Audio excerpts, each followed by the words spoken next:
Hey everyone, and welcome to the Yogi Misfit sessions. My name is, I don't know why I did that. My name is Danni Pomplun, and I'm your host.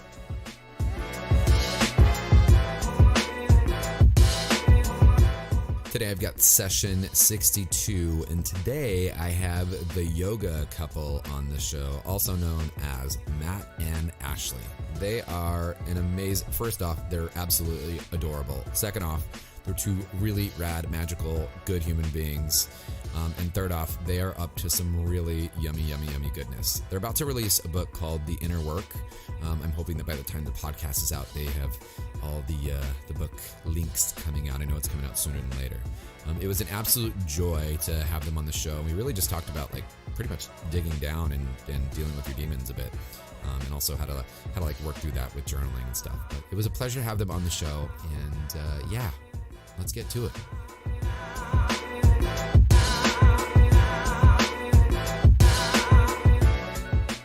Make sure you check out Amy McDonald's awesome Grow Your Business course. It's a 6-month program developed specifically for yoga teachers by Amy, who's an amazing yoga business coach. I've known Amy for quite a while now, and I really value her integrity and the content that she's put together for this course. She knows exactly what it is to be a yoga teacher, one, but also how to make this your main source of income. Growing your yoga business is designed to help take people to the next level in their teaching. So whether you're trying to become a teacher trainer, or maybe you're a yoga hobbyist right now and you want to turn this into an abundant yoga business, this program is composed of 8 different modules. You get to work with some live calls with Amy, you get some workbook stuff, and you get to cover the whole gamut of marketing and how to just put everything together step by step. This business also talks about different pricing and brand etiquette and just really how to get your project started. When you sign up for this course, let Amy know that I sent you and you'll receive a whole lot of goodies. Plus, you'll receive $100 off the course and my arm balance video series, and Amy will include a free Facebook ad training. That's a whole lot of goodies. If you pay the course in full, use the coupon code DANNIFULLPAY, that's DANNIFULL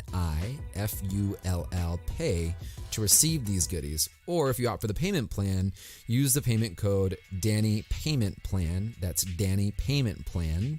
I've included a link to the course in the show notes so that you can discover more about the program and see how you can utilize it to improve your yoga business.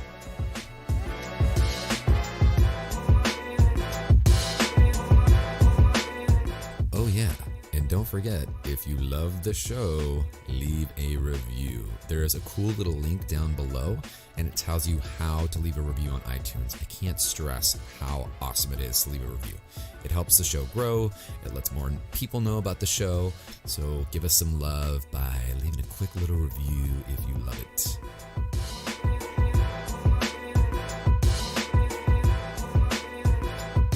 Much love to my friends over at SF Yoga Magazine. They are champions of the show, and I am champions of them.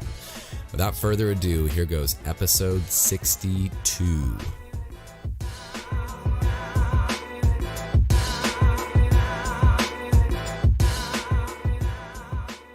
The yoga couple. Hello, guys. Hey, Danny. Aloha. That's right. You guys are in Hawaii, so aloha to you too. Wait, I think it's, what's the other? Is the response mahalo? No, mahalo's thank you, but you can say it. Oh well. I've gone to Hawaii a couple times, but I've heard the words. I just they kind of I forget them. All right, so the yoga couple, Matt and Ashley. Let's first off, how did the yoga couple happen? How did that whole thing come about? Yeah, actually, that's a funny story. Kind of the yoga couple happened out of, me and Matt had opened up a yoga studio in 2015. Mm-hmm. And Matt was not a teacher yet, and I had already kind of known he was going to be like my forever person. We weren't engaged yet, but we knew we were going to be. And I kind of wanted to pull him into the studio presence and make him a part of kind of our lives in the yoga studio world. And nobody kind of knew how brilliant and passionate he was. And he studied yoga philosophy for many years. I mean, even before I think I did, but nobody knew he was a yogi. So I kind of forced him into sharing his wisdom and knowledge and started an Instagram page and was like, here you go, you're going to do it. So he didn't know he was becoming a yoga couple. Right. Yeah. It's just kind of in an effort to realize that, like, essentially Ashley and I are an entity, like, together, and kind of like when you're speaking to one of us, you're speaking to both of us. So it just kind of streamlined and made it a lot easier to, kind of realize that when we go into business, it's usually together, in a sense. And so I guess that's kind of what it was. It was just a decision to be like, we're together, and whenever we go into businesses, we're together, and you might as well just call us the yoga couple. Yeah, I wanted to be more. Yeah, so it's kind of funny. It kind of came out of a business thing with the studio, and then we just kind of realized, hey, it's actually, this is legit anyway. It's perfect. So that's awesome. I love that. And it's funny because I accidentally bumped into you guys online. I had no idea. I had no really like common thread or whatever. I just accidentally ran into you guys on Instagram and was like, they're interesting. I'd love to talk to them. That's brilliant. Right, yeah, we're excited to be here. Thank you for having us. As I started to dig down, and actually I was like, as I was prepping for the podcast, I was looking at your guys' Instagram stuff, and I was looking at some of your story highlights or whatever. And one of the things that really spoke out to me, and I was listening to both of you guys, but Ashley, you were talking there. You guys have a little highlight on there. It's called The Inner Work. And you were talking about how you had just finished this journaling session and how you were talking about like journal shadowing and what it's about. And I was really interested in that. But two, is this concept of the inner work like something that you guys created? And is it the inner work as far as, is it yoga based, or is it more a psychology based, or what is, like, if you were to give me the elevator speech for the inner work, what is it? The elevator speech for the inner work.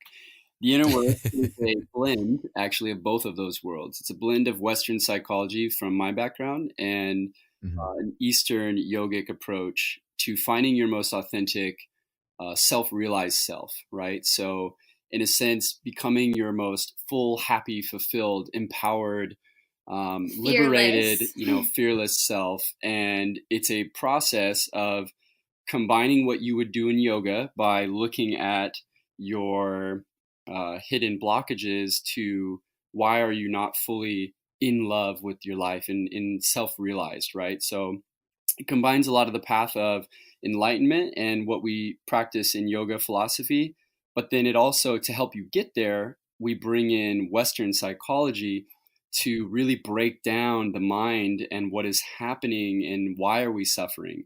Why did this, where did this inheritance of ignorance come from, and how do we uproot and heal it? Because I think a lot of times, yoga philosophy is fantastic and very powerful and profound, but sometimes you're like, okay, cool, that sounds amazing. Like, of course I want to be, liberated and enlightened, but then you're like, but my mind, man, I don't know if you've been in there, but it's pretty anxious and it's got fear, and, I'm competitive with the world. And, you start to realize it actually takes a lot more work than we think. And it kind of blends into that, like, yoga is a lifestyle, and we want to kind of draw attention to the fact that this takes consistent effort, and the psychology really helps create the how, how do we become realized? How do we become, this yogic stage of, like, becoming enlightened? Ultimate peace. Yeah, being peaceful, being so content with life. It kind of came out of our own experience, because Matt and I, we had met because Matt was a writer, and I had found his blog. He wrote a lot about enlightenment and yoga philosophy online, and I kind of was like a fan stalker. And so met in real life eventually, and we had only spent a couple of days together before we decided to like intertwine our lives and move in together. So we kind of just jumped into moving in together without actually dating. And that process of moving in together, opening our first yoga studio while we were still getting to know each other, really like pulled out our, subconscious and a lot of triggers. And we kind of had to hold ourselves accountable to doing the work that we talk about, that we talk about online, that we had presented our best selves to each other. And we've got thrown into the fire, really. So it's, our experience over the last 5 years of holding a mirror up for each other and saying, like, do you really want to, be this happy and be this free? Like you said, we did. Why is it that you think that, like, well, one, I mean, I have a whole concept on like the work as well. And I think, it's awesome for people to do, but why do you think most people avoid doing the work? Oh man, because it's uncomfortable. You know, Yeah. they're, And ultimately doing the work is stepping into your discomfort, because the mind is resisting shedding our old self. And when we have this old self that's attached to our suffering, attached to our traumas, attached to our stories, our pain, and it's hard to let that go, because you have to be truly happy and liberated, you have to let it go. And the mind is incredibly tenacious and loves to hold on to that. And so when we're going through any type of transformation, the mind makes it really uncomfortable for us. And do you think that people, like, when they're going through this process, like what, I guess there's a few different questions I have here. Like, when people are going through this process, like, what is it that you keep them accountable to? Because what I find a lot in I guess in self-help is just, a lot of people think like you write it down and you will it into your life and that's it and it's done. When in all actuality, I feel like that's like almost like spiritual bypass, like there's a lot more work that goes into you can write down your goals and, put a little pretty vision board up in your room and still be a terrible human being and not do any of the real work. Just because you have the things surrounding you doesn't mean that you are actually doing it. So what do you guys do? Or like in even, in this book that you're writing and putting together, like, how do you keep people accountable for their work?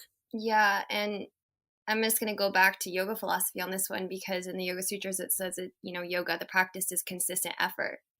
And I think you just being a yoga teacher and teaching asana for so many years, I would go into my classes and like kind of talk about this stuff. And it wasn't really correlating, because people were like, well, I'm showing up, I'm doing yoga, I'm meditating, I'm breathing, after my hard day at work, and I'm sitting on my mat and taking this 15 minutes throughout my day, but like nothing's changing.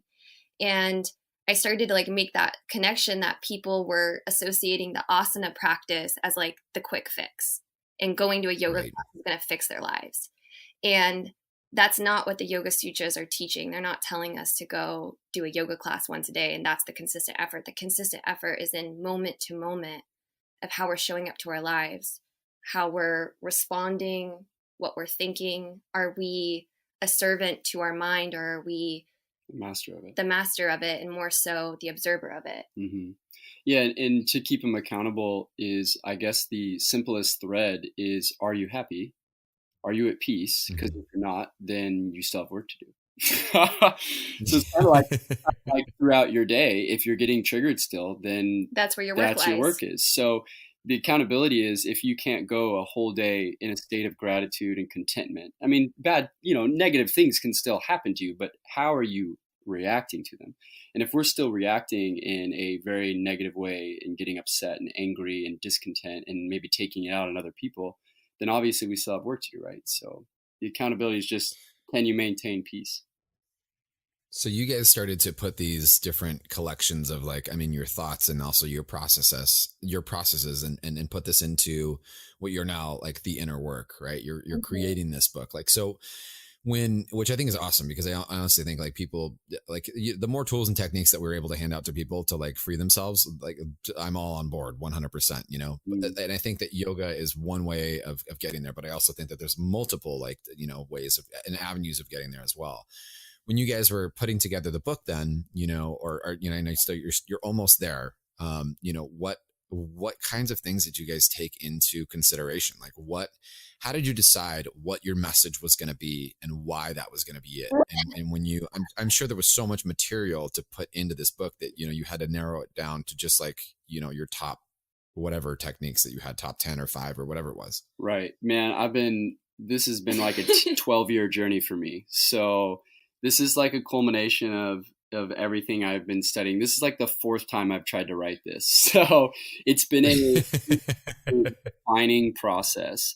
The first book I wrote was like 400 pages. Yeah. It was way too big and way too heady and like did not resonate. That's why I'm laughing, because this has been a real refinement. It's been we've kind of learned through trial and error over these, at least for myself, these 12 years of trying to convey it in a way that is most helpful, And then Ash came along and really kind of helped me out. Yeah, and for the getting to the base of the inner work was really just simplicity. And so we have all these years of studies, and it's like we could just put it all in there, make it really complicated and really. I did that the first time. Yeah. And it was like, the people who make it, complicated never get congratulated. You know what I mean? It's like, it's right. Kind of keep it simple. Like the truth is simple. It's simple, simple, simple. And part of my like academic background made me make things complex, because academics loves complexity. The ego loves making things really hard and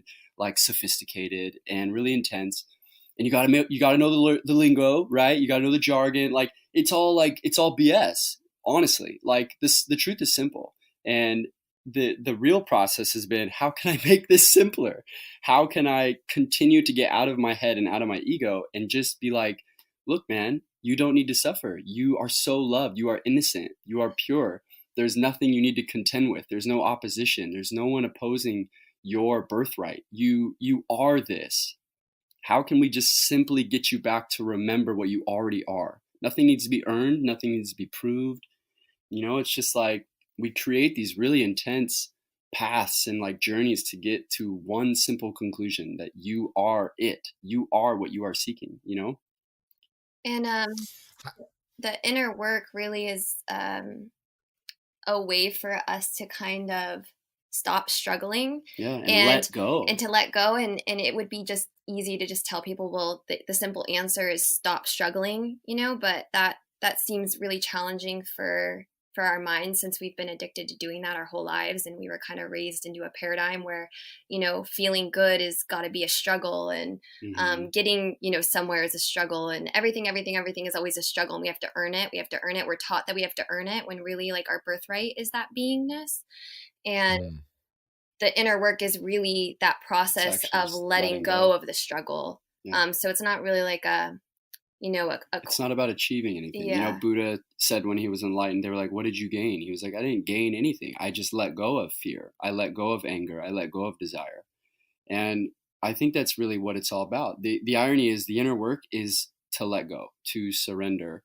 And the only reason there's explanation for that is because the mind is following very predictable patterns of behavior, of how it identifies itself, how it creates a persona for us, and then attaches its sense of self to our suffering. Like we're very attached to our suffering. If you really start doing the inner work, you really look at your beliefs and you're like, whoa, man, I really like my anger. I actually really like, I can't seem to let that go. Or I really like my story. I really like being the victim, man. It's like really addicting. I kind of get off on it a little. Like, you start to look at some of our more negative traits of like the struggle. I love the struggle. Me personally, like this is my issue.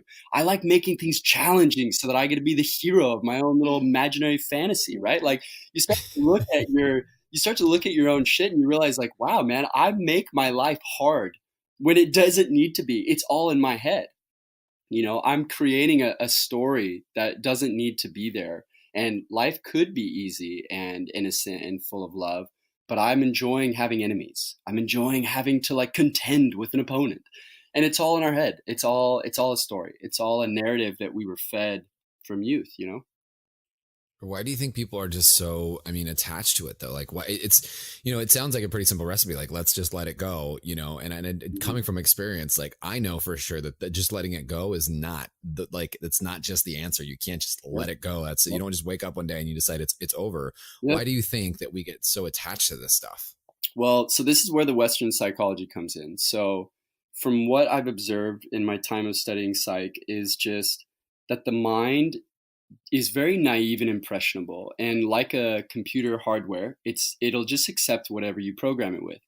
And in the shortest, simplest answer to your question is we inherit our ignorance. We inherit these stories of suffering, because when we are born into this world, in yoga we would call it karma.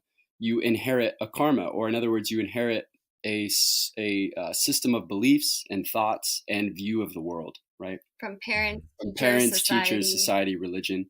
And then the mind, naively just accepts all this as who I am. So if you are abused as a child, the mind says, this is who I am. I am abused. I must not be of worth. I must be, this must be me. And the mind is naive. It's very innocent, and it's just sponging our traumas, and it's saying, this is me, this is life, this is real. And it doesn't realize that when we get into adulthood, it may still be carrying out that story, even though the trauma's long past. We still are walking around the world with a low self-esteem, being like, hey, I'm abused, and then business partners come along and abuse you, or a relationship abuses you, or you keep finding yourself in these really negative situations, all just validating this story. So that's the whole process of bringing in the Western psychology, is how do we shed a story that your mind has now become utterly attached to? It actually is identifying itself as it, it's naive, and we have to kind of learn how our mind works, because we just don't know. We're all innocent. We're all just so innocent. We don't know. We're all doing the best that we can. We don't know that our mind is capable of this. Yeah, and the letting go, like you just said, it's easier said than done, because those neuron connections in our brain are just so freaking strong. Like literally we have like a biological obstacle now, because we've strengthened those connections so long in our minds that, we're addicted to that chemical release of anger. We're addicted to the chemical release of sadness. And undoing that means we've got to make neuron connections that are now stronger than those ones to replace it. And that's what that shadow journaling we were talking about on our Instagram is. It's about kind of making the connection that what you're experiencing in the now is maybe maybe you're experiencing the now from a lens of the past. Like, am I really in the present moment, or am I viewing my present moment through my past experience and bringing it into the now? Right. I think that there's a beauty in a way when someone can get to the point where they can tell their story and not have to relive it. And then, there's a sense of freedom and ownership, and I mean, I can only talk from my experience, but I now share my story a lot more frequently and easily, because I know that it doesn't own me. Definitely, it's a part of me because that's how I got here, but it isn't necessarily like I don't have to be that same person again. Right. Yeah. It's actually, I was just talking to a friend about that last night, of you can still have your past. You're never going to get rid of your past. So you're never going to get rid of the actual traumatic experiences or the negativity in it, but you can change how you are viewing it, what you're saying about it. Is it a source of inspiration and wisdom, or is it still something that's, crippling? And that's really all that changes, is your view and story about it. Right. And actually making sense, like not just trying to flip the script, but actually making true sense of it, unpacking it, taking responsibility and ownership for the things that you did and didn't do, and where you're victimizing yourself and where you're not victimizing yourself. Totally. And then putting it away neatly. Totally. Amen. Amen. Because I think like most people are just like, you know what I'm saying? Like most people want that, I mean, look at where we're at. There's 10 steps to getting flat abs. There's, here's your 5 days into handstand, and like everything is just a quick fix. And you forget when it comes to your mind and your emotions and your samskaras, to say the least, you can't just unpack that. There is no quick recipe. There is no diet pill that makes that better. And like, It's like you guys were saying, it's the work, and you're either that, like, at the end of the day, this stuff is repairing, maintaining, and cleaning, and it's work. And it's not, it's not groundbreaking, and it's also not, it's not life threatening. It's just work. And some people want to go to work, and some people don't want to go to work. Yeah, exactly. Exactly. Yep. And that's exactly what it is. That's it. Throughout the book, we constantly reiterate, like, this is a consistent effort. It's a lifestyle. Yoga is a lifestyle. It's meant to be a lifestyle. And I think our Western culture is kind of slowly learning that. But in all reality, we really just kind of got attached to the really fun, quick fix idea of it. And it's, it was always intended to be a constant effort. Right. Do you guys see yourself doing like some type of inner work movement, like with this book, which, by the way, when's it coming out? Our goal is to shoot for next year. So the beginning of next year, like around January. Yeah. Perfect. It's finished. Like, it's written. Now we're just, the obsessing, perfecting, making sure, is anything missing, just kind of reviewing. As far as the movement, Why not? Sure. I have massive dreams for this. Sure. Yeah. We have all kinds of amazing plans for what is all of this capable of becoming. Absolutely. Yeah, I would love it if everybody in the world was doing their own inner work. Ultimately, the book is so that the world can be at peace. If I were to just really put the intention out there, I mean, I want myself to be at peace. And then if I find peace, I also want to obviously share that opportunity and make sure everyone can have it as well. So as far as the movement goes, yes, let's make the world peaceful. Let's make everyone feel empowered and restore the power of the individual. I think that's really an important thing maybe to point out is it's all about each individual has to do their own work for society to heal. And oh my God, yeah. As a world, we focus so much on like, you know, the government's going to do it, or maybe this bill or this law or this regulation or this. And for me, it's like, no, man, the individual, every individual person has to do their own work. No one can fix this for us. No one, even showing up to your favorite teacher's yoga class, they may say really cool things and you get inspired, but if you just go in, listen, and you go back and you do nothing about it, like it doesn't work by osmosis.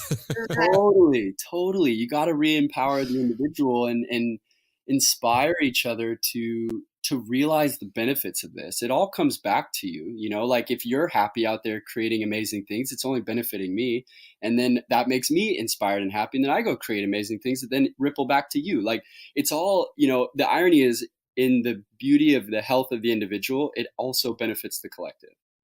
It's the evolution of, I mean, it's truly is the evolution of yourself as a person, but it's like, it's also your evolution to thrive and to become friends with fear and to, you know, like you were saying, empowering or more, not just empowering, but like reigniting that fire or reminding people that it's there and reminding them that they do have that strength and they do have that compassion and they do have that, all the effort and ease inside of them to be able to push and to slow down and to give yourself a break and also to light that fire under your ass. Yep.